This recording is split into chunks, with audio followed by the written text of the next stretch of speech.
সড়ক পথে যাত্রার খবর রাখছেন সহকর্মী শাহরিয়ার ইমতিয়াজ। মহাখালী বাস স্টেশন থেকে যোগ দিচ্ছেন আমাদের সঙ্গে।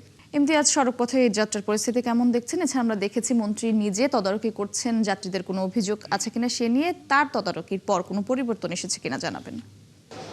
ধন্যবাদ মৌটুসী। সকাল থেকে আমরা বিভিন্ন বাস টার্মিনাল ঘুরে দেখছি এবং দেখছি কিন্তু যাত্রীদের সব জায়গাতে আসলে উপচে পড়া ভিড় এবং বেলা বাড়ার সঙ্গে সঙ্গে কিন্তু এই যাত্রীর সংখ্যা অনেকটাই বাড়ছে কিন্তু। এবং আমরা এখন যেমন আছি মহাখালী বাস টার্মিনালে এবং সকালে যে যাত্রীর সংখ্যা ছিল সে যাত্রীর সংখ্যার থেকে এখন কিন্তু যাত্রীর সংখ্যা অনেক যাত্রীর সংখ্যা বেড়েছে। এবং আমি কি কিছু ধরেছি নাকি?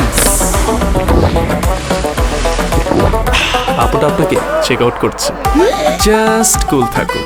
আপনি অভিযোগের কথা বলছিলেন যে আমরা গতকালকে দেখেছি যে বেশ কিছু অভিযোগ ছিল, যেমন টিকিটের দাম নিয়ে একটা অভিযোগ ছিল, টিকিটের সংকট ছিল, তবে আজকে কিন্তু সেই ধরনের অভিযোগ পরিলক্ষিত হয়নি। আমরা কিছু যাত্রীর সঙ্গে কথা বলতে চাই। আপনি কি টিকিট কেটেছেন? জি, আমি টিকিট কেটেছি। 15 মিনিট লাইনে দাঁড়ানোর পর নির্ধারিত যে মূল্য সবসময় থাকে সেই মূল্যে আমি টিকিট কাটতে পেরেছি।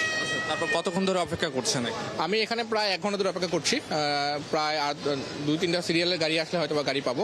কম বেশি সবাই এরকম 1-1.5 ঘন্টা ধরে ওয়েট করছেন আর কি। গাড়ি এত দেরি হচ্ছে কেন, কিছু বলেছে? আসলে যাত্রীর চাপ বেশি থাকার কারণে হয়তো বা যে গাড়িগুলো সিরিয়ালে ছিল সেগুলো চলে গিয়েছে এবং কিছু গাড়ি হয়তো বা রাস্তায় জ্যামের কারণে বললো যে জ্যামের কারণে দেরি হচ্ছে।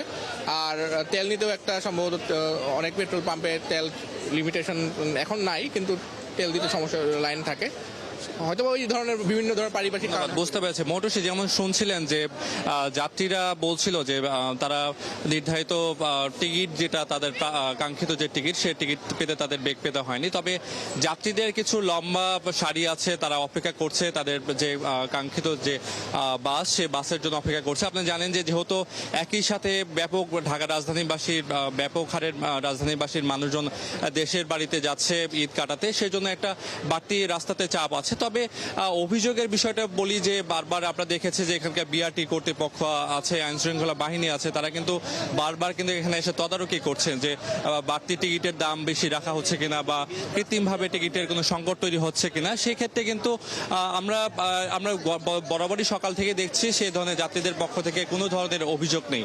তো এই মিলে আসলে যাত্রীদের অভিযোগ ছাড়া অনেকটা স্বস্তি নিয়েই কিন্তু এখানকার যাত্রীরা কিন্তু তাদের প্রিয়জনের সঙ্গে ঈদ কাটাতে কিন্তু এখান থেকে রাজধানীর বিভিন্ন বাস টার্মিনাল থেকে ছেড়ে যাচ্ছে। এই ছিল রাজধানী মহাখালী বাস টার্মিনাল থেকে আমার কাছে সর্বশেষ। ধন্যবাদ ইমতিয়াজ। দর্শক, মহাখালী বাস স্টেশন থেকে সড়ক পথে যাত্রার খবর জানাচ্ছিলেন সহকর্মী শাহরিয়ার ইমতিয়াজ।